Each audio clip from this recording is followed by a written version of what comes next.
Assalamualaikum dan selamat sejahtera. Mari kita belajar asas masakan pendidikan khas tingkatan 1, bab 2, kaedah memasak. Jom kita belajar. Pada hari ini, cikgu akan mengajar tentang prinsip memasak, definisi kaedah memasak haba kering dan haba lembab, dan alatan memasak menggunakan haba kering dan haba lembab. Definisi prinsip memasak ialah prinsip memasak merupakan penyediaan makanan menggunakan kaedah memasak yang sesuai. Terdapat 2 kaedah memasak makanan, iaitu memasak menggunakan haba kering dan memasak menggunakan haba lembab. Prinsip memasak terbahagi kepada 2, iaitu yang pertama haba kering dan yang kedua haba lembab.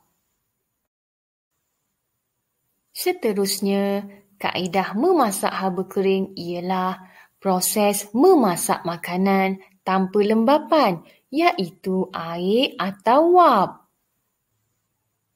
Kaedah memasak haba kering pula terbahagi kepada 4. Yang pertama, memanggang. Yang kedua, menggoreng. Yang ketiga, membakar. Dan yang keempat, menggrill. Kaedah memasak haba lembab pula bermaksud proses memasak menggunakan cecair mendidih atau wap air.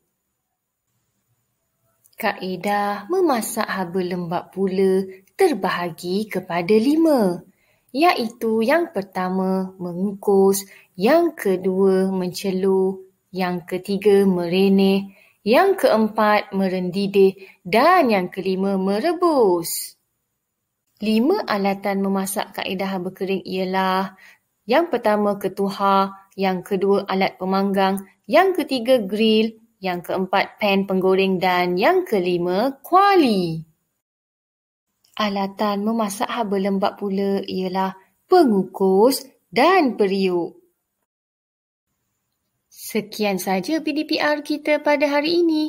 Kita telah pun belajar tentang prinsip memasak, definisi kaedah memasak haba kering dan lembab serta alatan yang digunakan. Selamat belajar asas masakan bersama Cikgu Tim.